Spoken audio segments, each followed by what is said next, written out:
Oi, gente, Roberto Hilubischer aqui. Nesta sessão do canal utilizo meus conhecimentos de professor de literatura, já de algumas decadazinhas, para falar sobre temas que podem cair nos vestibulares, no Enem. O nível é de ensino médio, mas todo mundo que gosta de literatura é muito bem-vindo. Hoje eu vou falar sobre um dos agitadores culturais mais importantes do modernismo brasileiro, especificamente da primeira fase, que foi o Oswald de Andrade. Tá? Ele nasceu em família abastada em São Paulo. Então, por ter dinheiro, ele pôde viajar diversas vezes para a Europa. E lá, todas as vezes que lia, ele entrou em contato com o pessoal das vanguardas artísticas, futurismo, surrealismo, cubismo. E sempre que ele voltava ao Brasil, ele aproveitava essas ideias que ele pegava na Europa, que ele via na Europa, e tentava fazer uma síntese com a nossa realidade.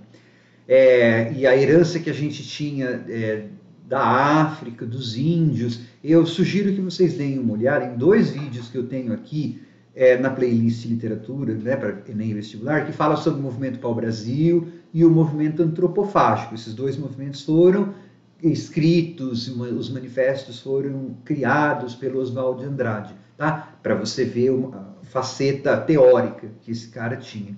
Então, quando ele aplicava essas ideias na literatura, ele aplicou isso na poesia, ele escreveu romances, ele escreveu peças de teatro. Por exemplo, O Rei da Vela, uma peça que ele escreveu em 1937, só foi encenada 30 anos depois, em 1967, ano que eu nasci, inclusive, porque para a época foi considerado muito vanguarda, né? As pessoas não entendiam.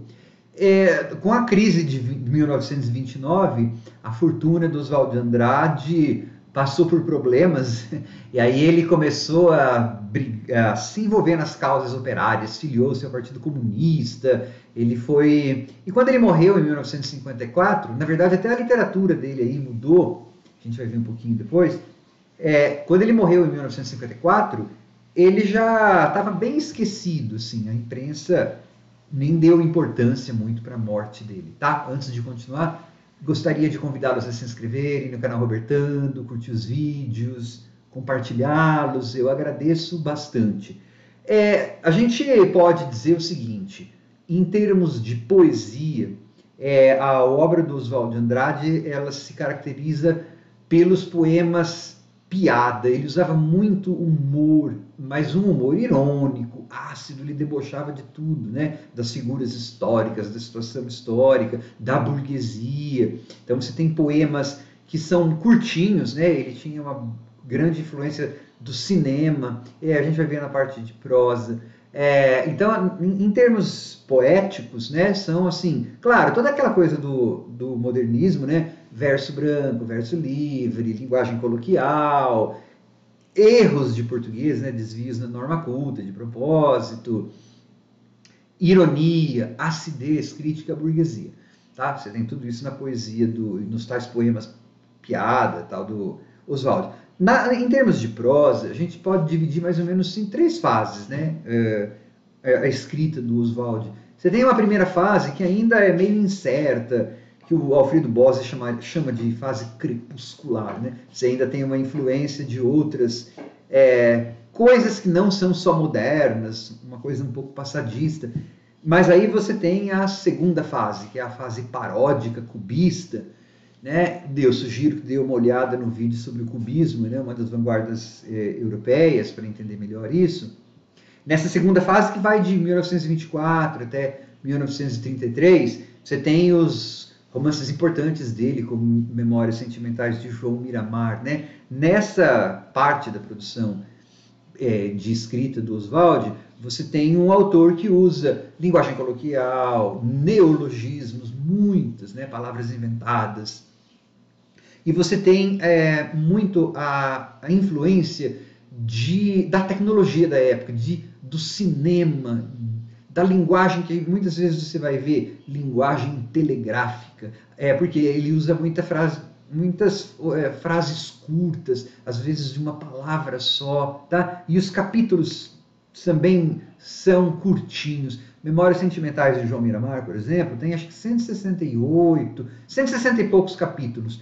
A maioria deles são curtos e muitos funcionam como cenas. Tá? Então, também tem uma grande influência do cinema, né, que influenciou o cubismo. Então, a literatura dele é influenciada pelo cubismo, que por sua vez foi influenciado pelo cinema. Como assim? Porque existe uma superposição de signos nessa brevidade dos capítulos, nessas orações tão curtinhas, tá? Porque a gente tem no cinema, por exemplo, quando você tem uma cena, tá? Isso é bom para entender bem o que a gente... Dá um exemplo. Uma cena de um filme. Então você tem uma mulher rica na frente de uma casa, só que ela está chorando, e aí você pode, claro, ela é loira, ela é... Uma cena de cinema, ela transmite para você um monte de informações, tudo ao mesmo tempo. Então ela é rica, mas ela pode ser ou estar infeliz, ela deve estar porque ela está chorando, né? A pessoa pode chorar de felicidade, mas depende da cara do ator, você já logo percebe. Então, seria um monte de suposições e de informações que você pode ter só de ver uma cena. Muitos autores, Oswald em particular, quis reproduzir essa simultaneidade de informações na literatura. Então ele fazia, às vezes, capítulos curtinhos que havia uma sobreposição de informações. As orações, às vezes, parece que não fazem muito sentido, né? Porque ele quer, em uma pequena frase, uma pequena oração, resumir, né? Dar um monte de características. Tá? Então, o Oswald de Andrade, ele é muito, muito importante nesta primeira fase do modernismo. Tem que ver vídeo várias vezes, tem que ler alguma coisa do Oswald, fazer simulados, que na internet você encontra simulados de Enem, de vestibulares. Certifique-se de que você pegue algum com um gabarito, né? Senão você vai responder e não vai conseguir saber se você acertou ou não. Porque é um tema muito complexo e o Oswald é muito importante. Tchau!